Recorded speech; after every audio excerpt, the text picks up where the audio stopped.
It's already? Yeah, it's already YouTube live is on. stream. Okay, great. Now we have to record. Lalu membaca karya-karya beliau gitu yang banyak sekali buku, artikel gitu ya. Kampus saya.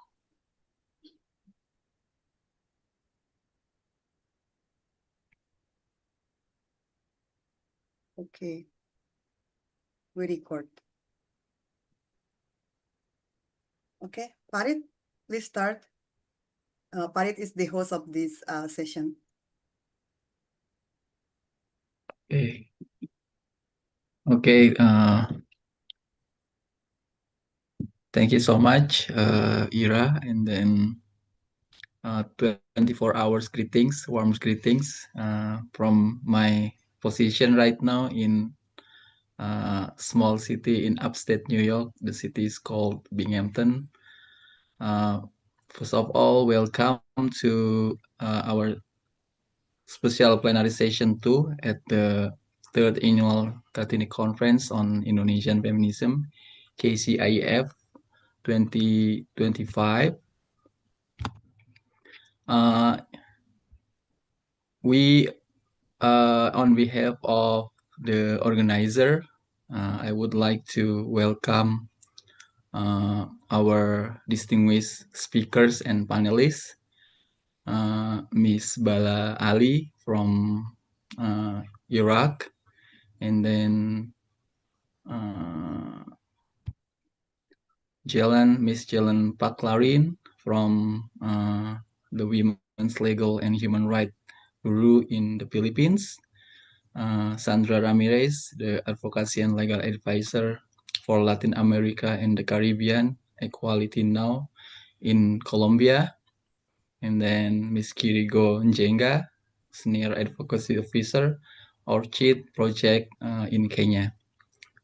Thank you so much for accepting our invitation to join in this special plenary session 2, titled Global Feminism and Global Oligarchy, Feminists Across Borders, and the Fights Against the Global Oligarchy.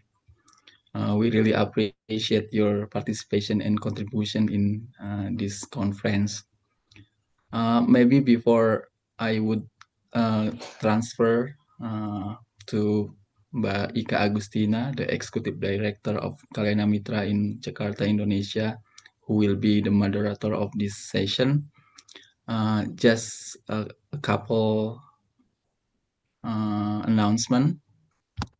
First, as you see that this session is being recorded, so we ask your permission and consent that this is recorded and live stream. And then later we will take some pictures through screenshot. We also would like to ask your permission and consent. Some pictures maybe will be published in our social media. So we really ask your approval that some picture of you may be published or posted in the social media. Also, this session, as you may know, as you understand that this session is in English, but we provide English Indonesian interpretation. We have two English Indonesian interpreters, Mbak Safa and Mbak Utari. So the audience you can choose through the feature of interpretation underneath Zoom. You can choose the language that you will follow, either in English or in Indonesian. You just click. You can choose. If you want to listen in English, you can choose English. And then if you want to follow the discussion in Indonesian, you can choose Indonesian. I would like to express my thanks to both interpreters. This session also equipped with the Indonesian Sign Language interpreters to be accessible by the disability people. particularly the deaf people. So once again, I would like to welcome all of you, especially our distinguished guests, the three panelists. Be my guest, be our guest. Welcome to Indonesia virtually. Hopefully one day you can visit Indonesia in person. Also, before we start the discussion, I would like to introduce the moderator, Ika Agustina. Ika is the executive director of Kalyana Mitra. Okay, without further ado, I would like to hand over this session to Ika. Happy learning, everybody. Thank you so much again. Okay, thank you, Mas Farid, for the introduction to our today session. So, hello everyone. Welcome to the day 7, I guess, yeah, day 7. This is the day 7 of the 3rd annual Kartini Conference on Indonesia Feminism, or KCIF 2025. So, as a short information for the panelists today, so in the KCIF, we have 56 parallel panels, 5 side events, and also 2 special plenary session. And today is one of the special plenary session that we conducted to share our learning on the feminist movement and how we can enhance our solidarity among feminists across border. So thank you for joining with us. And I see also there are a lot of participants already joining in this room. So thank you for your energy and appreciation for keeping up thriving, yeah, and persistence to charge our critical thoughts in this KCIF 2025. And today, in this 2-hour session, we will talk about the global feminisms and global oligarchy, feminists across borders, and the fight against the global oligarchy. I will say hi to our panelists. Hello, Jelen. Are you there? Yes, hello. Hi, Ika. Good morning. Good morning. Thank you, Jelen, for joining with us. And Bala, are you Hello. ready? Yeah, hello Ika. So good morning from my side and hello that for Okay. 24 hours everywhere. Thank you. Yeah, it's very early morning, yeah, in Iraq. Thank you for joining with us, Bala. And Sandra. Hello, Sandra. How are Hello, you? Ika. Hi, everyone. Good night over here, but so happy to be here. Yeah, thank you. Thank you. It's already late, yeah, in Colombia. Thank you for joining with us. And Kirigo. Hi, Kirigo. I think it's also already early morning, yeah, in Kenya. Yes, it is. It's 4 in the morning, but good morning, evening, Yeah, afternoon, thank you, wherever everyone Kirigo. is. Thank you for joining with us. So I think today's session is we will talk about the important topic to discuss, considering what is happening now around the globe, where is the geopolitical landscape of oligarchy it's really affecting to the feminist agenda, including in Indonesia, not to mention, yeah, like the crisis, the conflict, the decline of the democracy, the rise of the right wings and conservative, the existing the patriarchy, and also the rise of the anti-gender and anti-feminist movement that is also happening across border. So through this forum also, we hope to enhance our understanding on how the oligarchy operates across countries and how global oligarchy patriarchy, heteronormativity contribute to the reproduction of the social injustice, I mean. And also, we do hope to exchange our learning on how feminist movement fight backs and building collective strategy and solidarity among feminists. Especially we here in Indonesia need to learn more from another fellow feminists like in Philippines, Iraq, Kenya, and also Colombia, since the situation in Indonesia nowadays is also facing huge challenges for feminist movement in all sectors as the new regime rules in our country. And I think we will start our session today. So for the first round of the discussion, I will invite Jelen. Jelen is the Executive Director of Women's Legal and Human Rights Bureau, or WLB, Philippines. So Jelen also active in the regional feminist network called the WEAV, Weaving Women's Voices in Southeast Asia, right, Jelen? So yeah, okay, I will start with Jelen. Jelen, I expect from you to hear from you around how is the oligarchy happening in Philippines and how it affects on society, like in the social, economic, political impacts, and particularly affected the women and marginalized groups. And also, I think it's similar in Indonesia, yeah, in the Philippines, under the repressive regime of Marcos, which has also a troubling history from her father rules.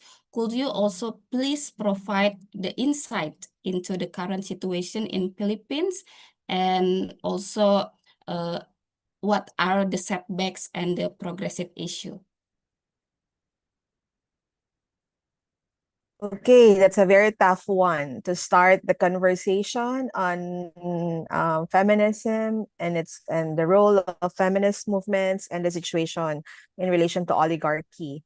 But maybe for just to give everyone a background or understanding, I don't want to assume that we understand it, that we have we are leveled off. No, when we speak of oligarchy, let me first define what is oligarchy. No, oligarchy, as the way we understand it, is a political rule that does not aim to forward the public's welfare with the end of justice in mind, but instead involves a small political class ruling, and it's for its own interest.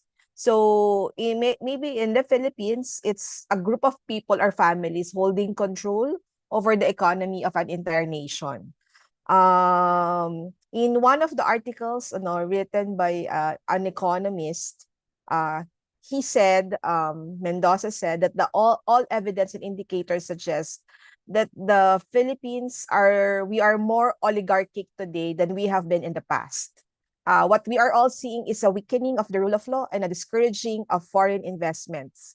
So we have a lot of changes already in terms of presidency, starting from Marcos Sr.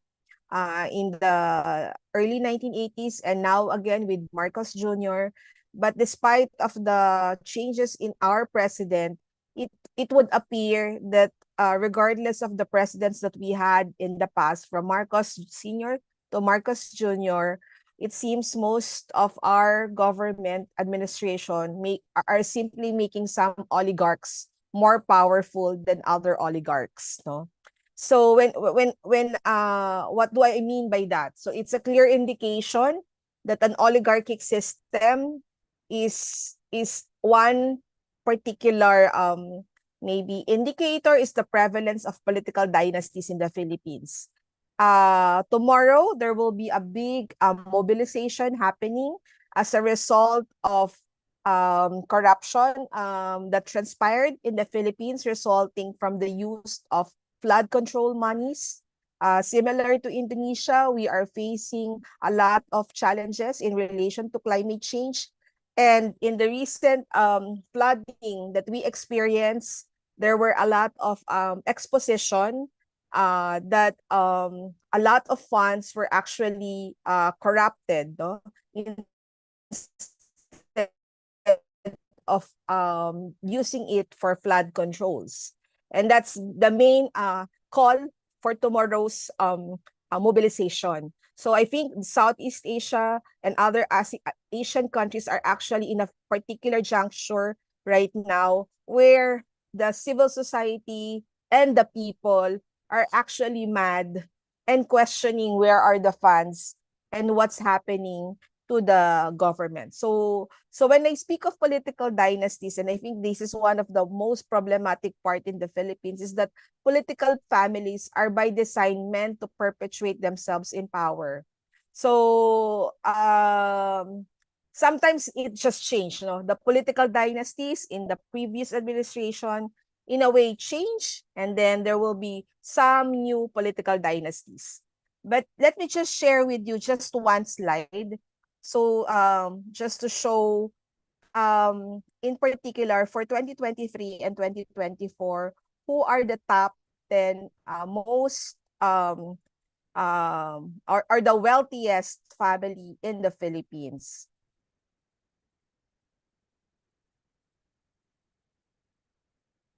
So it's just a clip, no? Just a photo. So you will see in 2024, you just check the last name.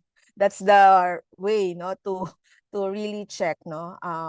So before it used to be the siblings, but because the father died, no, so they divided the inheritance. So you will see in the 2025 richest people in the Philippines, the number 4, I think 1, 5, 6, 7, 8 are all C siblings, no. But now it's for 2025, it's Manny Villar or Manuel Villar. Manuel Villar is a former or was a former senator, and most of his children are actually sitting in the Senate, no. So 2 children are sitting in the Senate of the Philippines. Most of them are involved in so siblings are involved in department stores. Enrique Rason Jr. are actually also involved in building casinos and international container terminal services. Manny Villar are into land development. Ramon Ang is the San Miguel Corporation. So if you know the beer, they own it. The Consunhi comes from diversified conglomerate, particularly including infrastructure and mining. And then the Ascona is on drugstore. The Sobel de Ayala, of course, is on various businesses, including the a big area in Makati where they actually build a lot of buildings. And then Lushutan, of course, Philippine Airlines. And then the rest are actually more of focusing on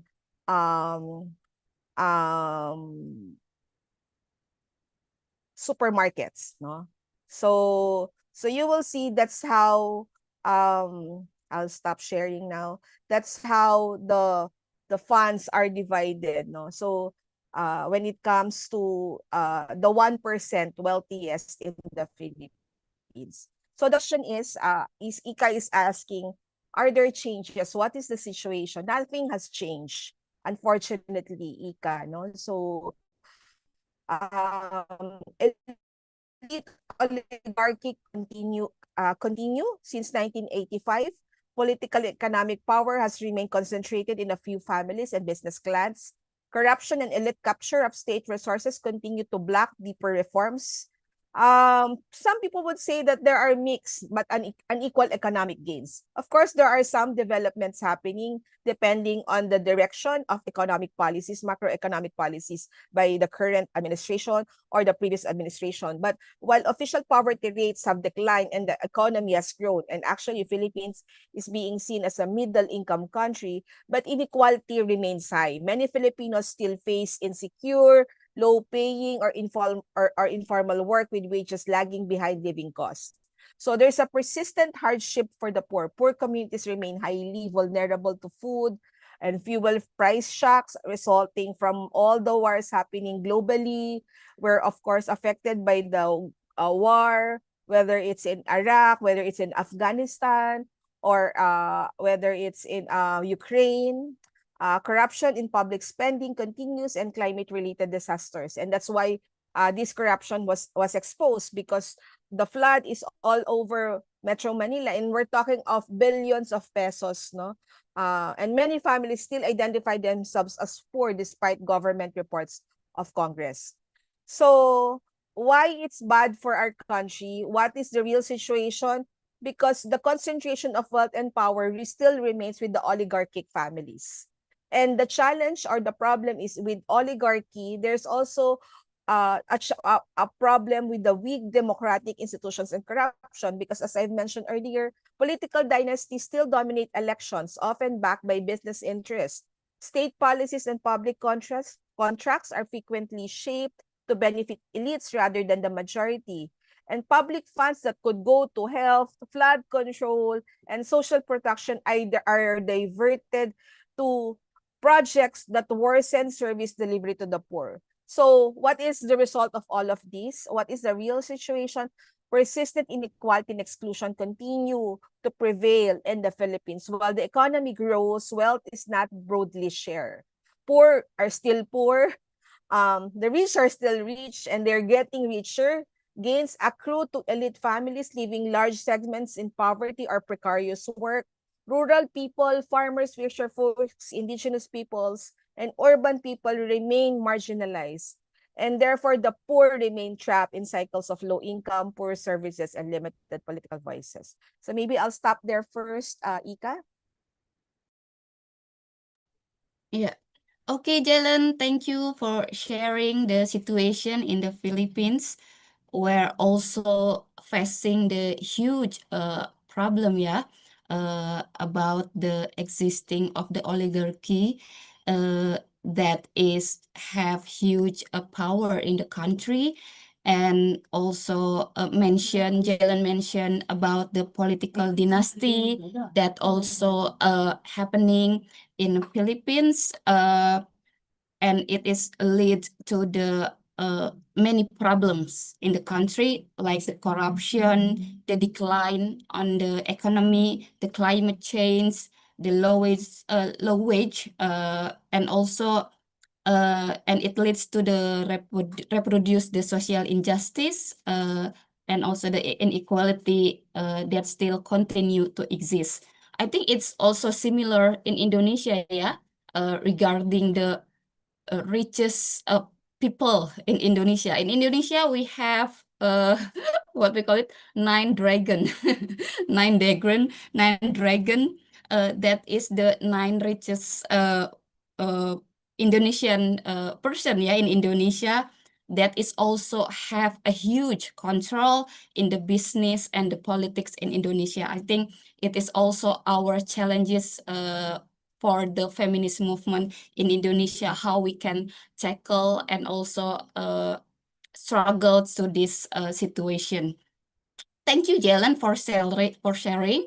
And before I pass the mic to the Bala, I forgot to mention that during this session, I would like also to invite all the participants to maximize the Zoom feature here. So if you have comments, thoughts, or appreciation, please use the chat box. For question, you can drop all your question through the Q&A feature.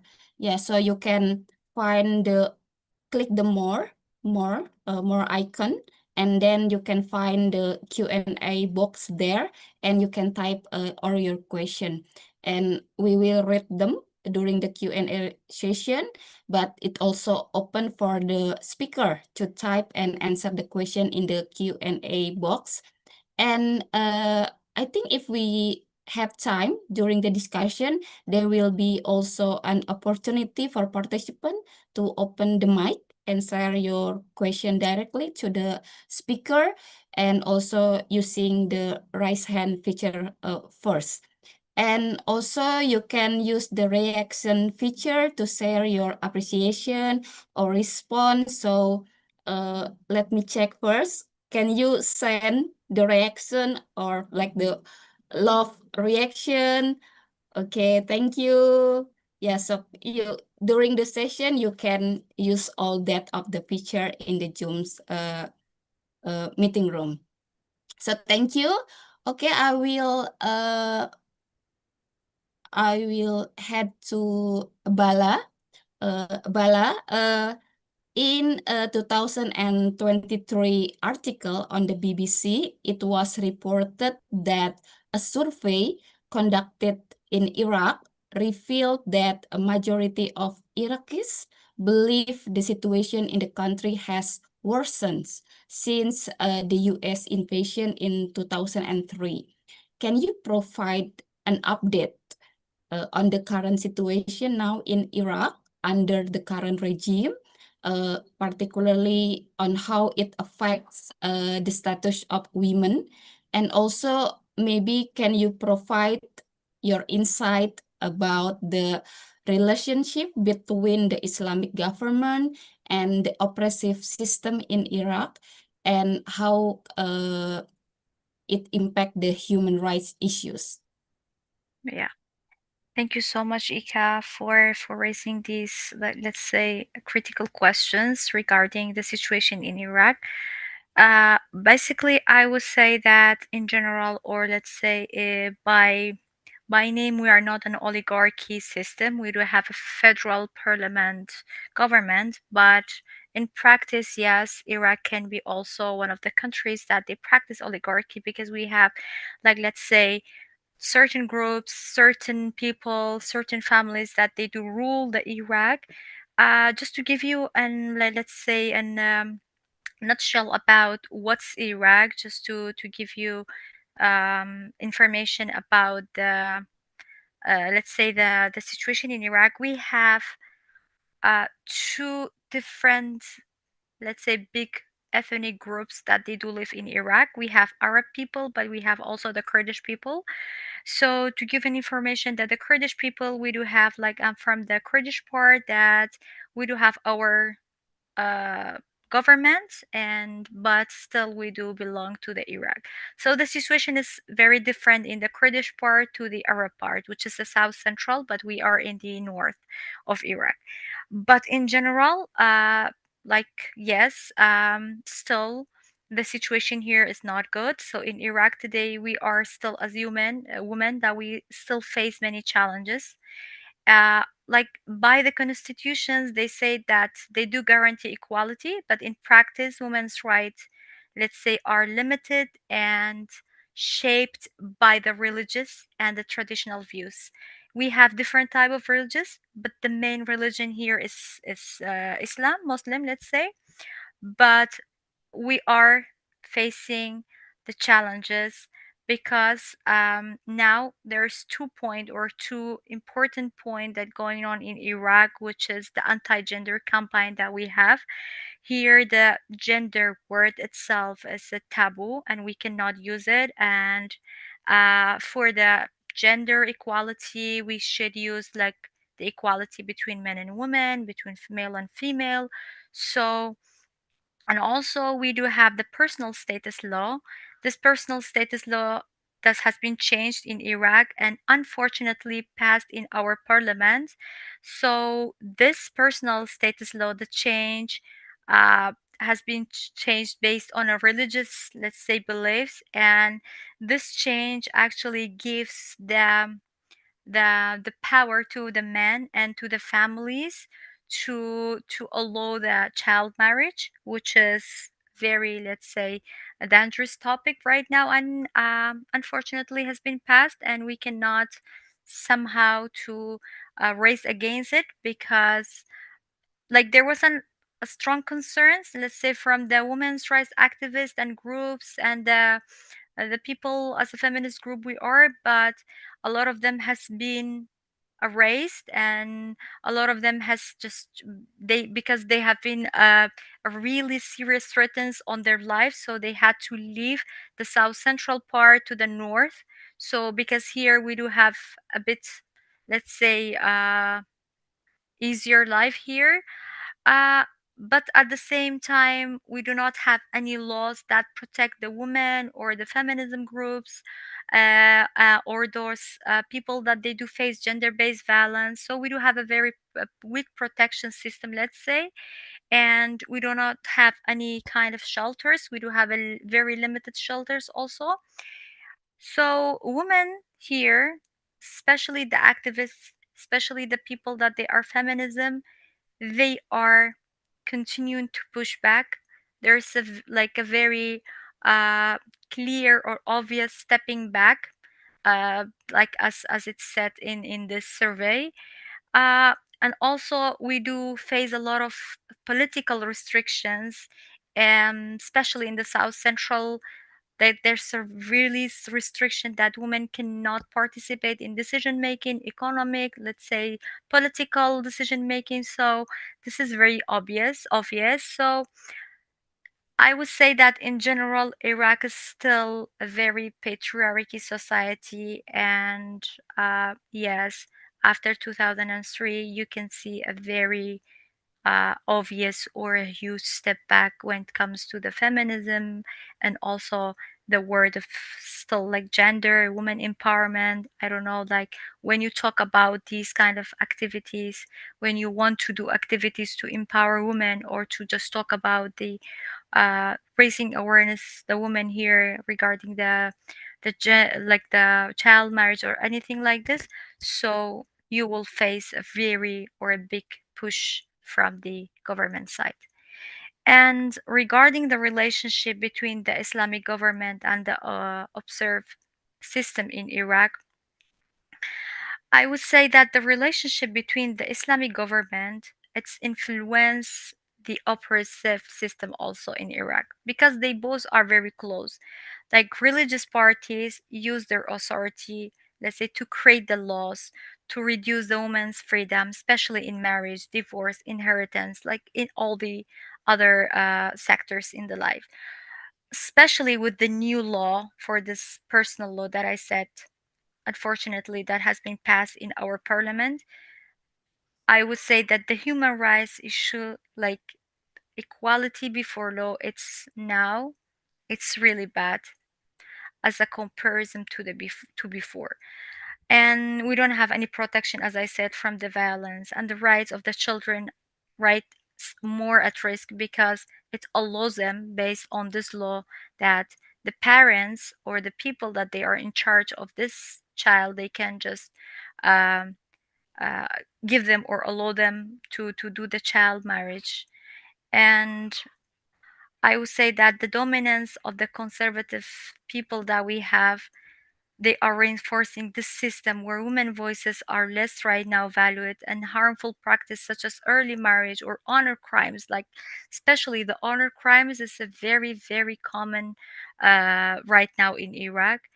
And I would say this is a mix of political power but also the religious control.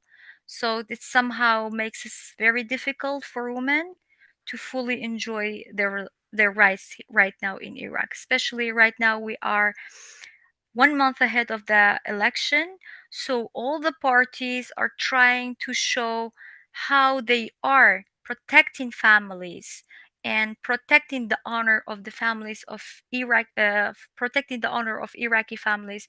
So it's all under, or it's all about how they are trying to step back the women. So yeah, this is right now the situation in Iraq. Unfortunately, we are still in a very patriarchy society. Yeah.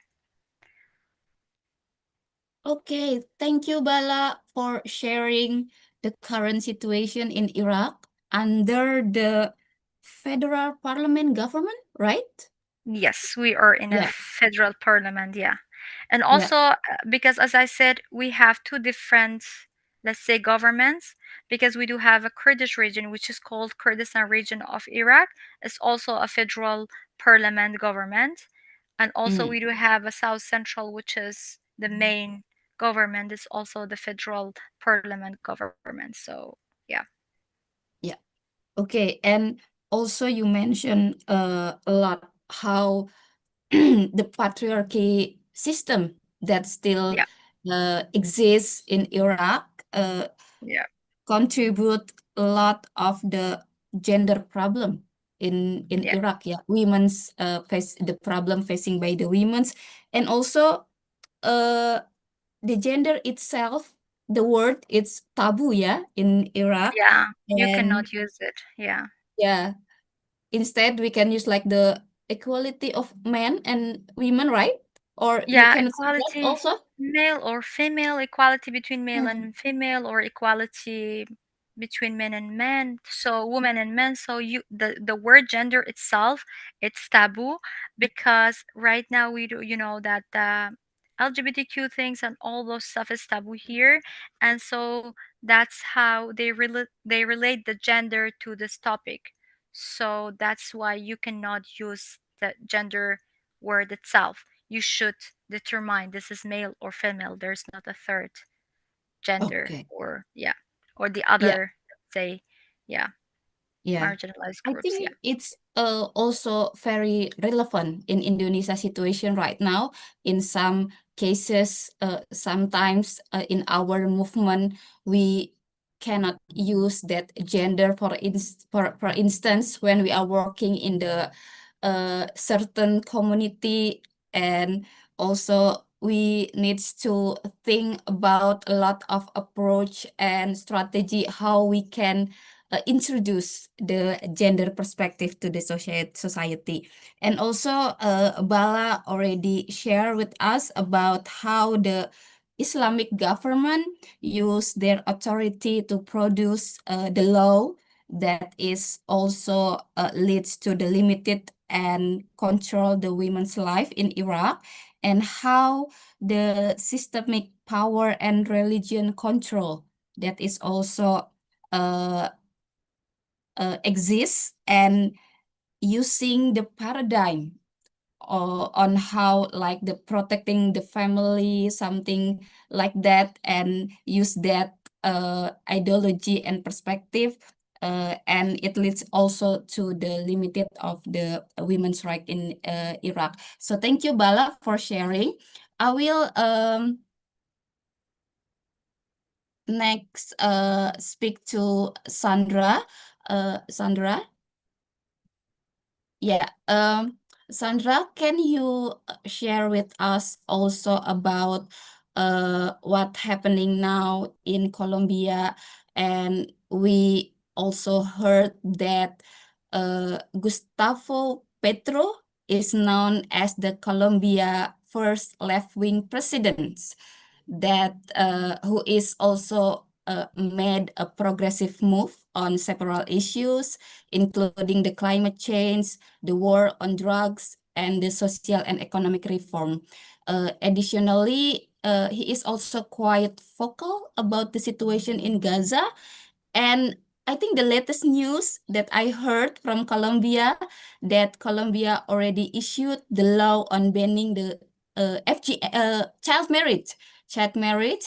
And what do you think? How you anticipate the issue will emerge from his government, particularly regarding the women's rights, and also what are feminist issues still complex to fight for, or a setback for the feminist movement in Colombia?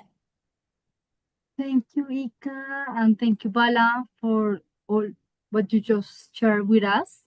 So, greetings from Colombia. It's 8:30, but 9 p.m. here. So, I am from Bogota as well, and I am so happy to be here. As Bala said, Colombia is a very patriarchal society. So I want to start with that. And first, I want to clarify that while Gustavo Petro is often described as Colombia's first left-wing president, it is more accurate to describe him as a progressive, right? Many of his policies are forward-leaning, and there is a real intention to transform social, economic, and environmental norms.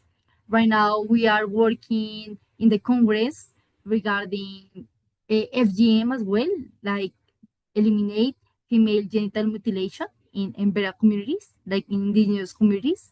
And last year, in December, we eliminated child marriage and early unions in Colombia in the civil law. I know that this transform social norms is like a huge challenge. We are doing that within civil society that is right now in Colombia, and also regional organization as the one that I am part of, like Equality Now. So as Ika said, really, I am very thankful to be here because sharing experiences, sharing comparative experiences with countries like Iraq, Afghanistan, Indonesia, I believe that is key to have this South and South cooperation. I want to say that on women's rights and participation, we see important advances and serious red flags. First of all, a major milestone was creating the Ministry of Equality here in Colombia, led initially by the Vice President, Francia Marquez, who is the first Vice President who is Afro-Colombian here, a symbol of commitment to gender issues. However, Marquez eventually resigned, citing incoherence and commitments are when political will, oversight, and consistency are lacking. So right now we are facing a huge challenge regarding the Minister of Equality, regarding women with disability, Afro-descendant, women that are part of rural areas, indigenous communities.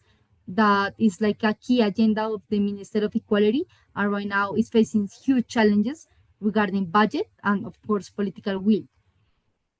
So I want to say that the minister itself is still struggling with capacity and resources, limiting ability to deliver its mandate.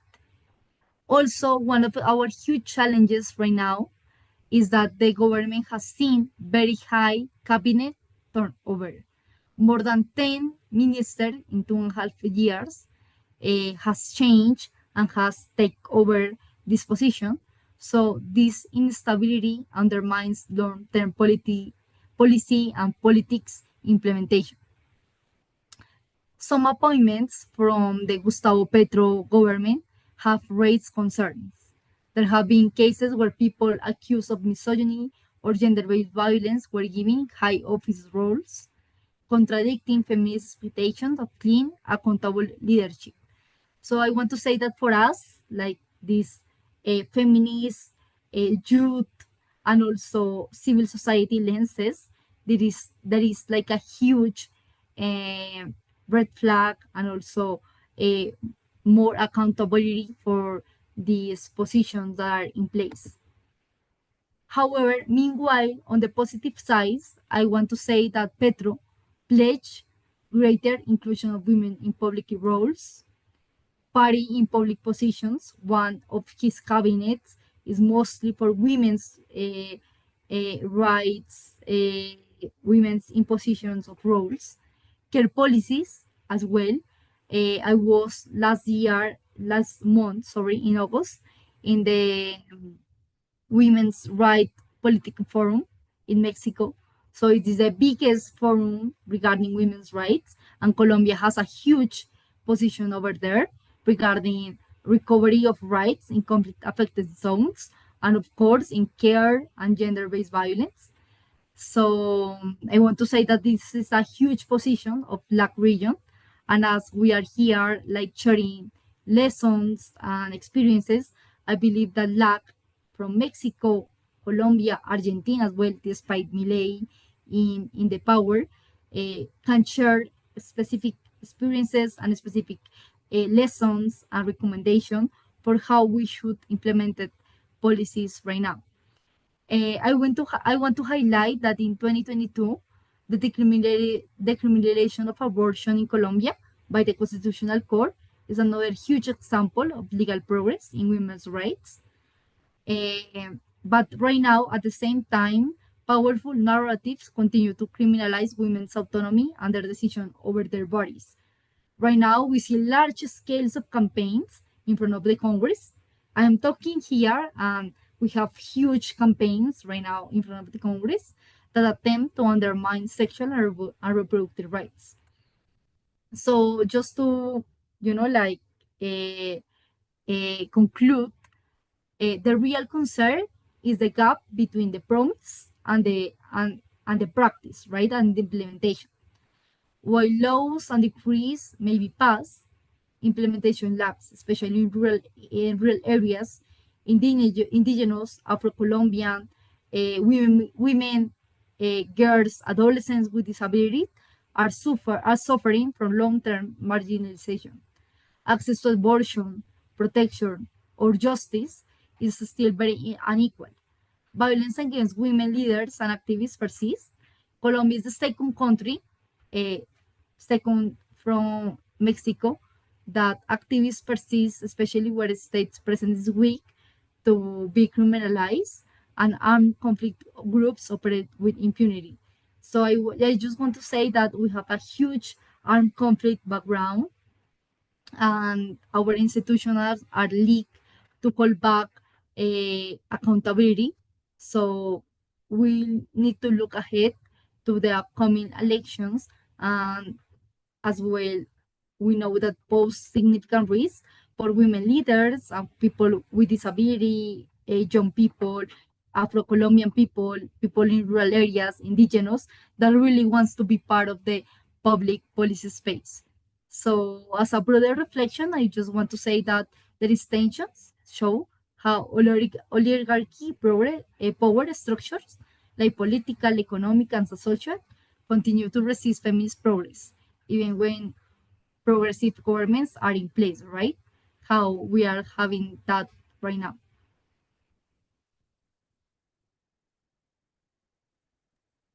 Okay, thank you, Sandra. Thank you for sharing and clarifying, yeah, the several things around the Gustavo Pedro regime that Sandra mentioned. That it's still a huge homework, yeah, in Colombia regarding the upholding of the women's rights. As Sandra also mentioned, there are still several issues that still needs continue to what we call it, to demand to the government. For instance, the around the SRHR issues, like for the FGM issues and the abortion. Also about the on how the feminists still pursue to what they call to demand about the government to uphold the right of the person with the disabilities. And also Sandra mentioned about the implementation on law in Colombia. That is also the homework that still need to do, and also the criminalization to the activists. And also feminists in Colombia still demand to the accountability to the government, right? Yeah, thank you, Sandra, for sharing. Now I will move to the Kirigo. Hi, Kirigo. Hey, Ika. Yeah. Okay, Kirigo. I think in the middle of this year, we heard on the media report that the National Commission on Human Rights in Kenya reported that Kenya President William Ruto had ordered the shooting of protester in Nairobi. Yeah, I think the similar also happening in Indonesia, yeah. And also, could you share what is happening now in Kenya under the regime of William Ruto?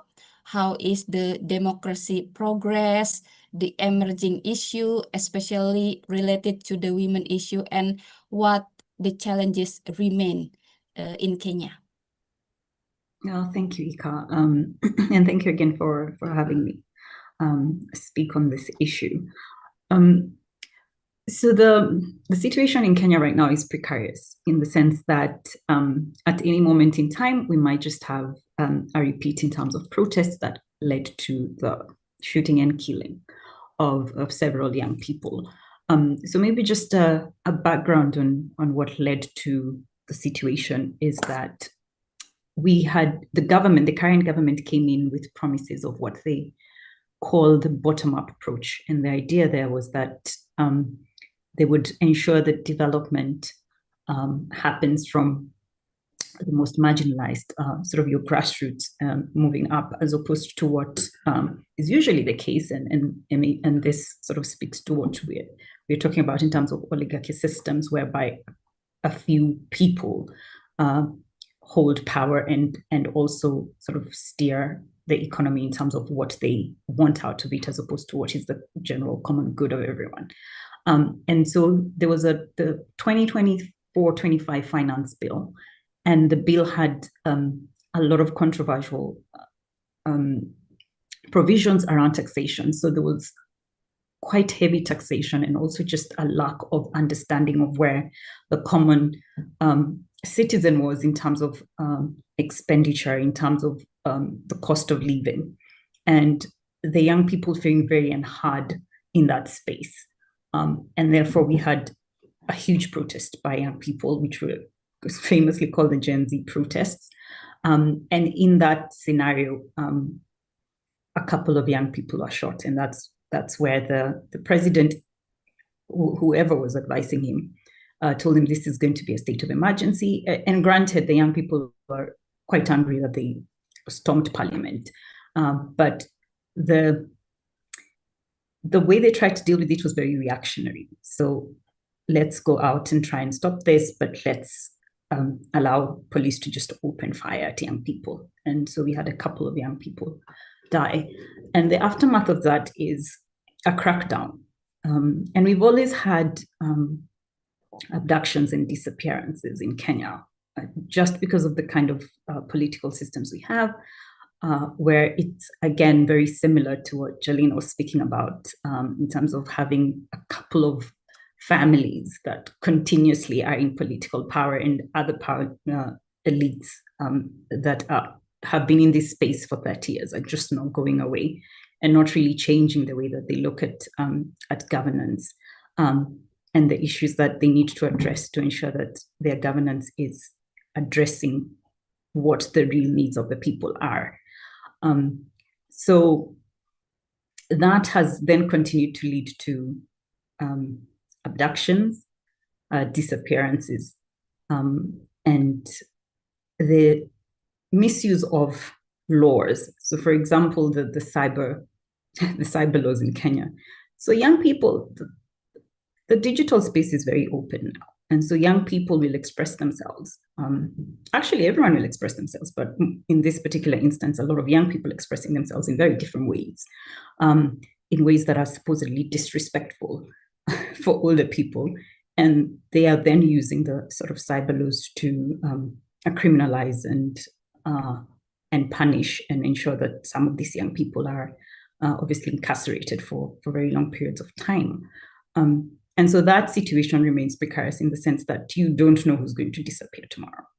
And you don't know when another mass protest is going to come up, because another decision that is not really well thought or maybe not well communicated. I don't think that people always make wrong decisions, but decisions that just do not involve the people. Our constitution is very clear around public participation, but a lot of the laws that are going through the floor of parliament do not have the requisite public participation such that they do not resonate with the mass, the populace.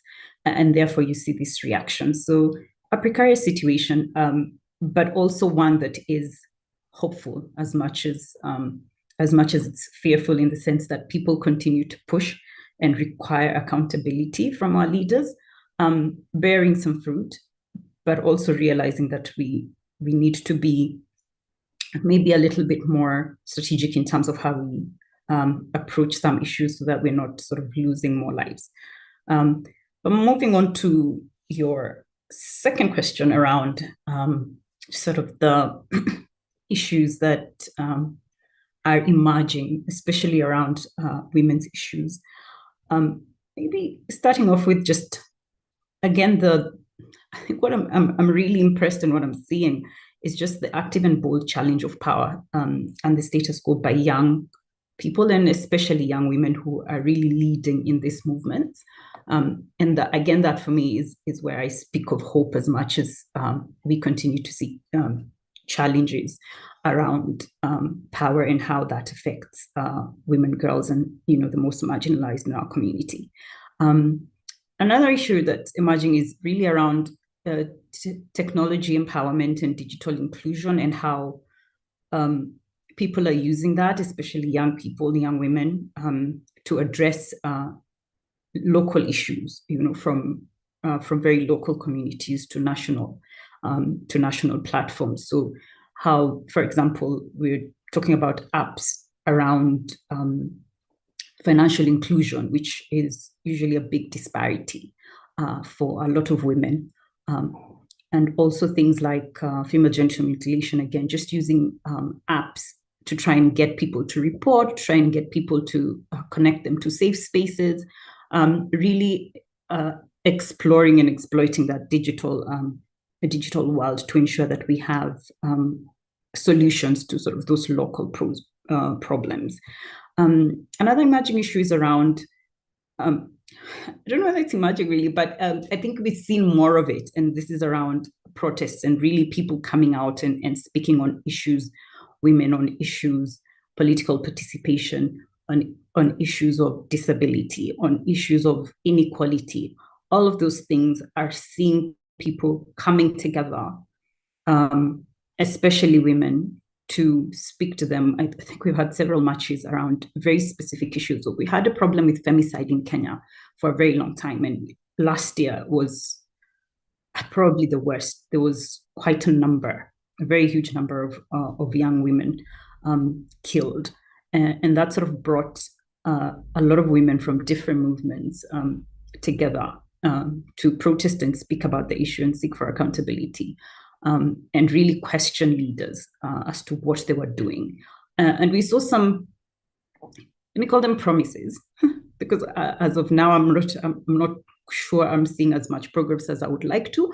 Of course, the first couple of weeks, months, there was a lot of movement by police and law enforcement to ensure that they were investigating, but that dies down as people sort of kind of move to the background in terms of being more vocal. But that vocalness continues within the feminist and the larger society.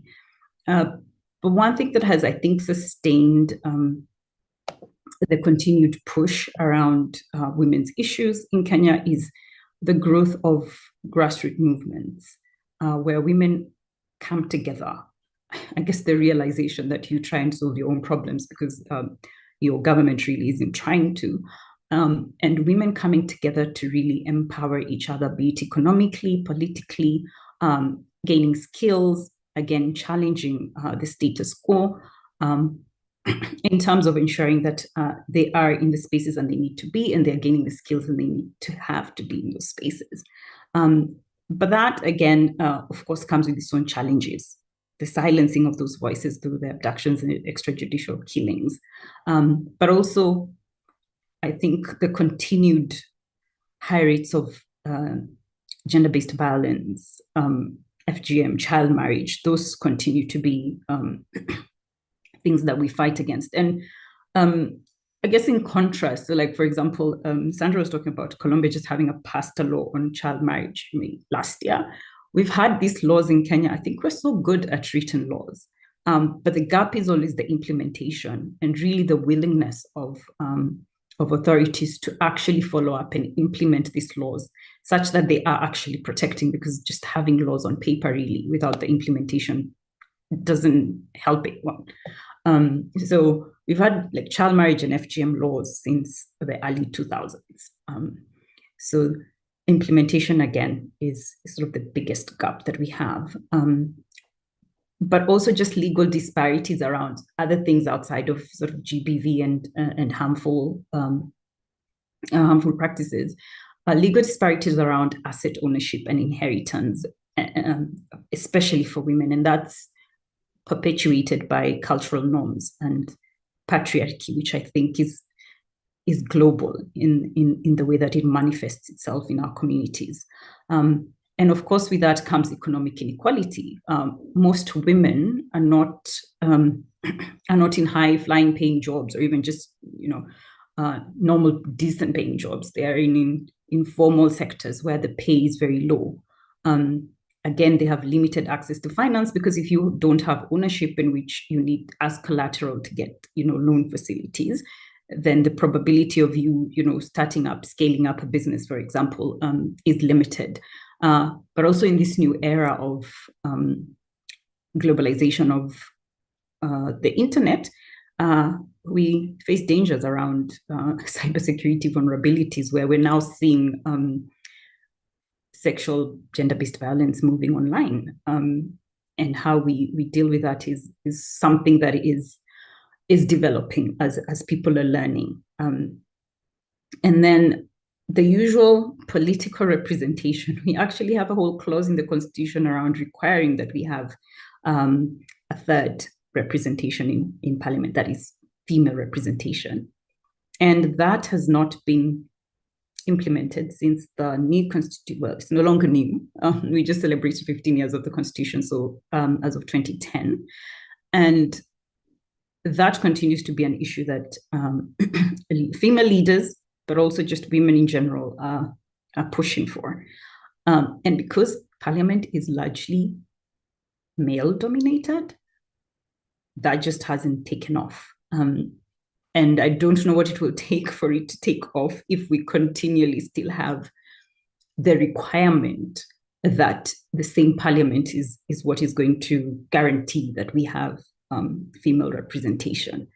So those are just some of the issues I speak off the top of my head in terms of what issues we are facing, and also what challenges we continue to face. Thank you, Kirigo, for sharing the current situation in Kenya, and also providing a broad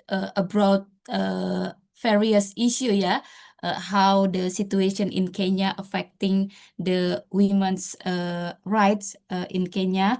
Kirigo mentioned several cases and also issue that also happening in Kenya, such as there are still the abduction of this appearance of activists, also still happen in Kenya. And femicide, you mentioned femicide, right?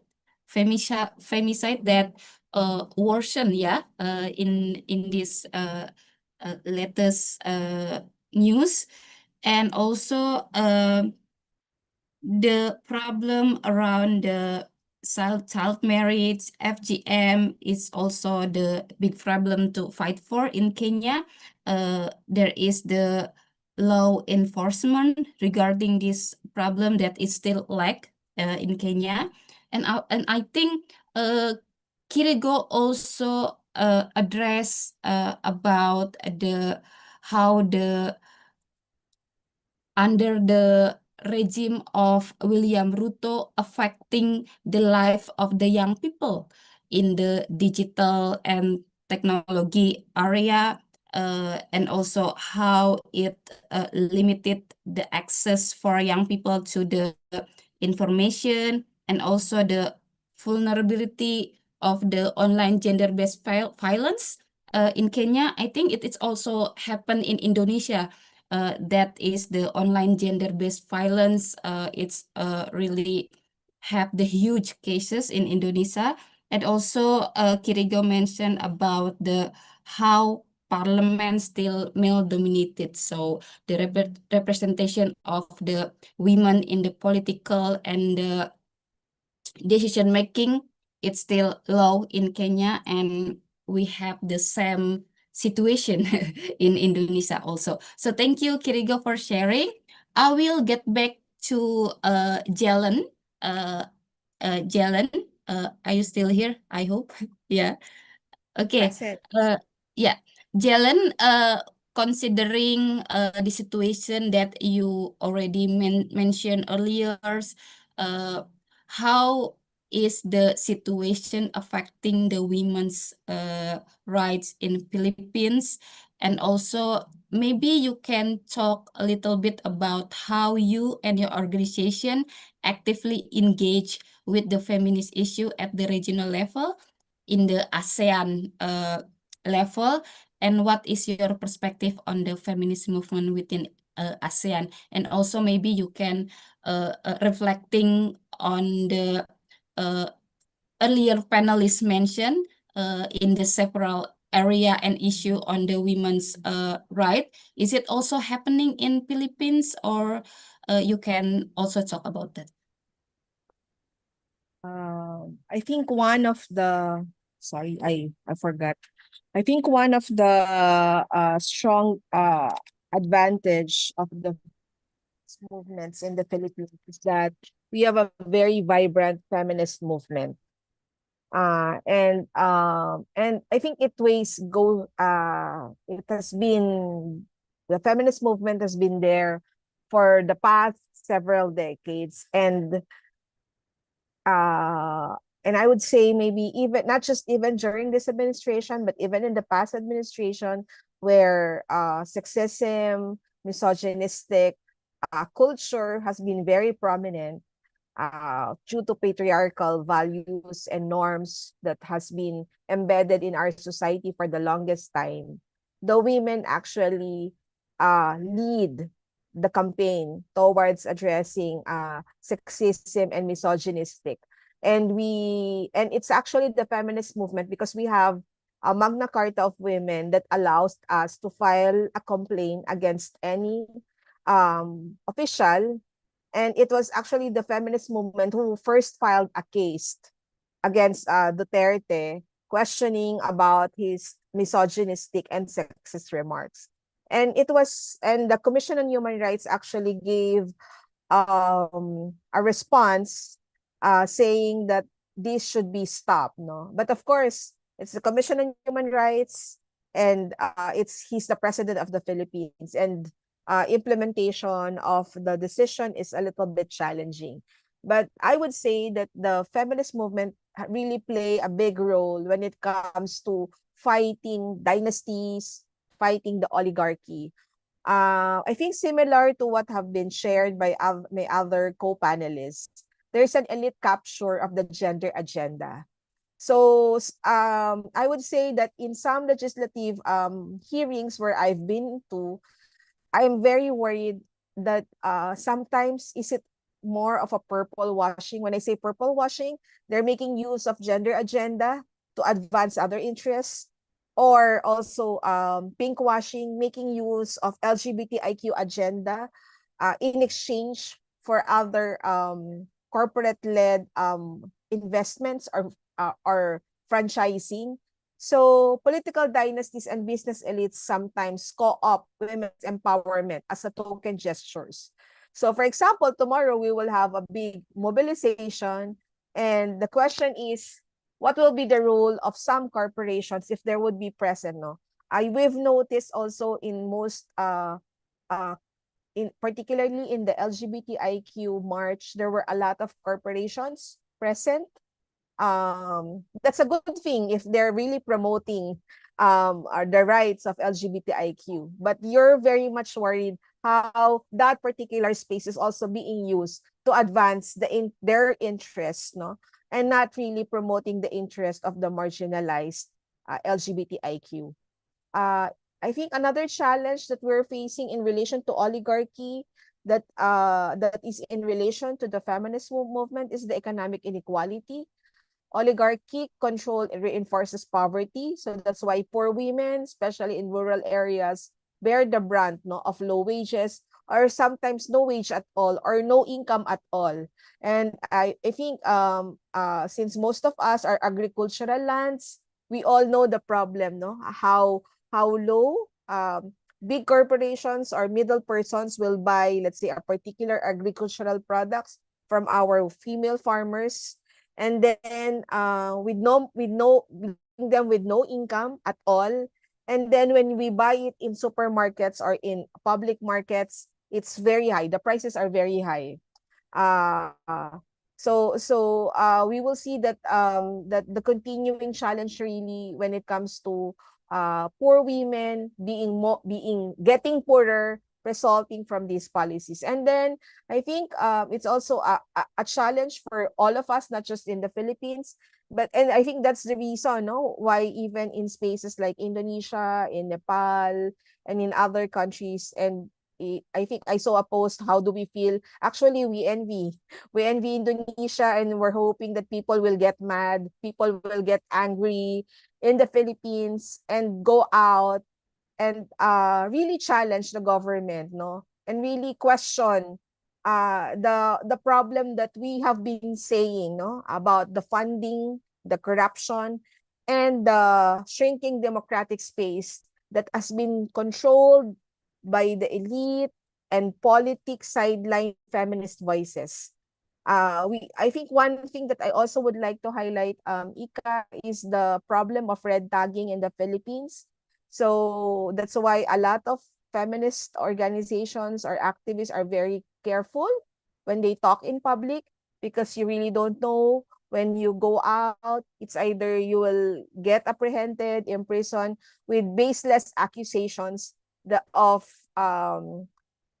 revolution or not revolution, but rather sedition, or because of sedition or a violation of your of crimes under cyber libel, all libel or libelous, no. And even if you're just being critical of the government, sometimes these are being seen as libelous remarks by governments. And I think that's where we are faced with more or with shrinking democratic spaces. I wanted also to include a discussion on what you've referred.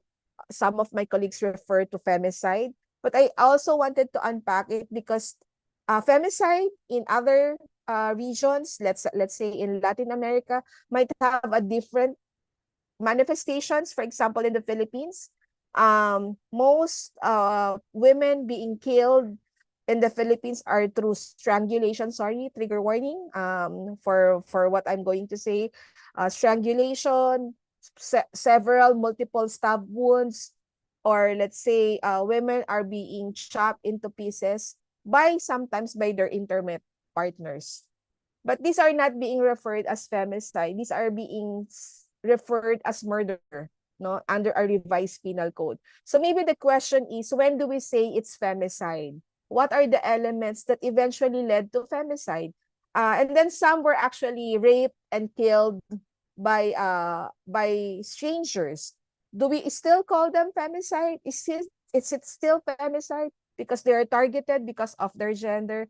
I think that's something that we need to continue having a discourse in the Philippines, what femicide looks like in our country, and how it's being manifested, and how women are actually targeted, and how, for example, activists like us are also being targeted online, that eventually might, lead to offline form of abuses, no. And therefore, on the brighter side, how does the feminist movement thrives, no? I think similar to what have been said, we thrive in terms of looking at women's rights are not narrowly only being advocated separately with other issues. Right now, there's a clear intersectional advocacy where labor precarity, digital violence, climate justice, extractive industries are always linked with women's rights. But of course, what we are really thankful for is that despite the limited funding that we all experience due to funding being diverted to wars, so we are actually competing to money being invested into military investments, and getting into war. We continue as a feminist movement to have a strong legacy of organizing. No, so even since the Marcos dictatorship, in the early 70s, feminist groups have built networks, no? And we've won a lot of legal reforms on violence against women, reproductive health law, and participation and in governance. And I think I would say that grassroots power still remains, no? We try to connect, feminists connects with grassroots women, with workers, farmers, indigenous peoples, linking gender justice with class, labor, and human rights struggle. So this widens the movement beyond the concerns of the so-called elite women. I think what we see in Southeast Asia, and if I may perceive in Southeast Asia, although there's a challenge, no, because Southeast Asian geopolitics is very different when it comes to culture. We have the non-interference principle, where one state cannot interfere with the other issues of the other states, particularly on issues relating to human rights and so on and so forth.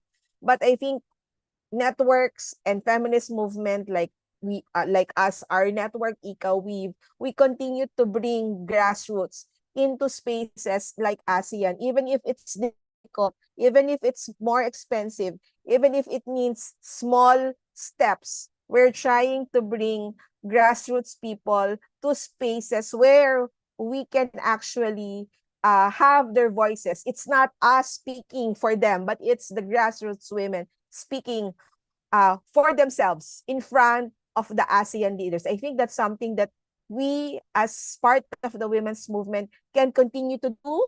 Cross-border solidarity, bringing voices, bringing issues, not just issues, but also the people in spaces where sometimes only those who can speak the English language and the elite can access because of limited funding. Thank you. Yeah, thank you, Jelen, for sharing a lot about the feminist movement in Philippines, that it's really vibrant and play big roles to fight the oligarchy and political dynasty. I think in Indonesia also we can learn on how the feminist movement in Philippines is very what we call it the struggling, the thriving. I think with the similar situation that is also happening in Indonesia, this is the important message for us to also continue our fight to the oligarchy. And also, I think it's also interesting issue, yeah, for us to discuss. Maybe if we have time, maybe some fellow in Indonesia also can share about how the femicide happen in Indonesia. I think because Jelen mentioned sometimes we need to have a more discussion and more discourse, yeah, around this femicide, that also maybe it will be different in the across the country. It will be different in the Philippines or in Kenya, that Kiroko also mentioned, and also in Indonesia. I think in Indonesia, we also have the huge cases in femicide, and the number keep rises, yeah, around these femicide issues. And also, Jelen mentioned about how the feminists like have challenges to access the fund for the movement, and also the important to grow the grassroots movement in Philippines. It's also the the works that we need still keep doing. This is also similar to what Kirigo mentioned earlier, that we need to keep empower the grassroots to have the collective movement and also to challenging the status quo. I think this is the important message that we need to keep in our mind. So I will back to Bala. Bala, I hope you still here, right? Right? Bala? Yeah. Yeah, I'm still here and I'm participating with the little feminist Oh, 3 weeks. okay, that's okay. Just Yeah, yeah. Uh, yeah. Bala, I also curious about how do you envision the feminist movement thriving and also struggling in your country? And I think similar to what the earlier speaker mentioned, how the grassroots women movement in Iraq also fight back to the systemic power and religion control that is also happened in Iraq. Maybe you can share also a little bit on that. Yeah. So actually in Iraq, the feminist movements, I would say that right now we are facing both opportunities and challenges. Why opportunities and challenges? Because we have a lot of challenges, so that made us to just somehow unify and just to raise our voices together.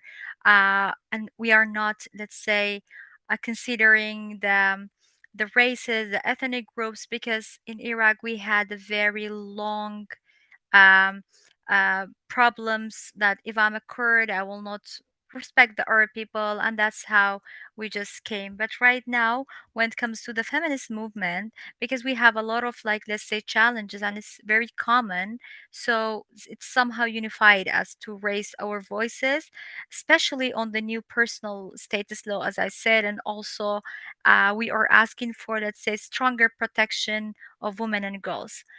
But on the other hand, we are also facing a greater pressure from the government, especially from the South Central, because the political and the religious groups there they are trying to silence us, especially the feminist itself. When you are advocating that you are a feminist, so you should know that you will face a lot of restrictions and a lot of, let's say, bad behaviors from the political side, from the government side, but also from the society. Because, as I said, we have a very patriarchy society. So when you are claiming that you are advocating for women empowerment or you are a feminist, so they look at you or they value you as someone that you are westernized or you are brainwashed by the Western people. So this is right now how the feminist movement situation in Iraq. But I would say that we can, as a feminist movement, we can thrive if we build more allies, and we, because right now we are in the time that social media has a really great influence. So we can use the social media or the technology that right now is available to reach more young people, I would say right now, because the young people they still have the era of changing. It is when you are talking to someone that's above 50 right now in Iraq, it's very hard to change their mind that women's also equal as men. So it's not easy to change their mind and all the things that they absorb from the society. But I would say right now, for us as a, let's say, a feminist movement, how we can thrive if we use the technology, as I said, to reach more young people, and we need to connect with more international partners. But I would say right now we have a lot of international organizations that they do work with the local organization that they are women-led, let's say, organization. But we need more, and we need to support to to support the people or the women that they are in the political positions to just somehow create or just do some legal protection that we don't have it. So for this, we need more legal protection, safer spaces, especially for the activism, because we don't have the safe space for the activists. We are here and there, especially as I said in South Central, there's a lot of honor killing, there's a lot of femicide, there's a lot of activist attacks by the governments. So it is just 2 months ago that one of the doctors that she was claiming that she's a feminist, and she was just working on a case of woman that has been killed by her partner. So she has been also killed because she was the doctor that doing the, let's say, the the justice and claiming and proving that this woman has been killed. So also she has been killed because she was working on this case. So it's right now somehow stepping back that women cannot claiming for the others because they are facing the same thing that the other women that have been faced. So I would say that the movement will continue to struggle, because the oppressive system here right now we have in Iraq seeks to limit the woman's right, the woman's voice. We have a lot of cases of the femicide, we have a lot of cases of FGMs and everything right now, as I said, because we are influenced by the religious, that the religious men, they have a power, they have a wealth, they are creating laws for silencing women, for limiting women's right, for limiting women's participation in the economically in Iraq, but also in the political system in Iraq. So actually, I would say this is right now what is the feminist movement in Iraq and what is the situation in Iraq. But still, Iraq, it's not among those countries like Iran or Afghanistan or Yemen that is 100%, let's say, saying that no women's participation. We are participating, but we are still facing a lot of struggles. And yeah, yeah. I can stop here, Ika. If you have any other following questions, then I can just, continue. Yeah. Yeah. Thank you, Bala, for sharing how the feminist movement still challenging the personal status law, in Iraq, and also Yeah. Bala sharing about there is also some opportunity, uh, using the social media to gain support from the international, and also since there is still a lot of the activist attack, so there is also needed of the legal protection for the activists, right? And also Bala mentioned about the many cases of the women issue that is also happening in Iraq right now. It's similar to the Jelen and Kirigo mentioned, like the femicide, the FGM also still happen in Iraq. Thank you, Bala, for sharing. Now I will move to Sandra. Sandra? Yes, Ika. Oh, I yeah. am here. Thank you. Okay, thank you. Okay, Sandra, I think this is also the similar question for you, that how do you perceive the feminist movement in Colombia as both thriving and facing challenges, and what strength and unique characteristic do you observe within the feminist movement in Colombia? I think this is also something that Indonesian feminists needs to learn from Colombia. Thank you, Ika. And I will start like from narrow to broad. So I will start with Colombia, and then I will just share some challenges and also recommendation from Latin America and the Caribbean, mostly from Argentina and Mexico, what we have learned. Thank you, Bala, as well, because just listening to you, and also I am very inspired about what is happening right now in your country. In Colombia, the feminist movement is vibrant, diverse, and resilient. it has been the forefront of advancing reproductive rights, defending peace building, because you know that in 2016 we signed the peace accord from 50 years of armed conflict here in Colombia. That is still ongoing, but we are like really implementing some efforts from the peace accord, and of course pushing for recognition of care work. Like care work and gender-based violence is one of our most important topic right now in Colombia. So I just want to say that recently Colombia became one of the first countries in the global south to adopt a feminist foreign policy, which signals an important institutional step. We are talking about feminist foreign policy with Mexico in the global south, specifically in Latin America and the Caribbean. That is the first time that we are talking about it. We are talking about what it means for yes, like foreign policy and this changing of narratives. But yes, progress, as we have seen, is uneven. Many grassroots organizations, especially in rural areas, Afro-descendant, Colombian, indigenous people, among adolescents and young people with disability. I just want to highlight disability people because it's like an important topic in Colombia, are struggling to survive after the drastic cuts of U.S. assistance. USAID, Colombia was the second of the countries in Latin America and the Caribbean who was receiving USAID funds, and it was cut in January of this year. So I want to say that gender equality programs were among of the hardest hit. And even when laws are passed, like the recent ban of child marriage that we just talked about, weak state presence and ongoing violence make it difficult to see those rights realized on the ground.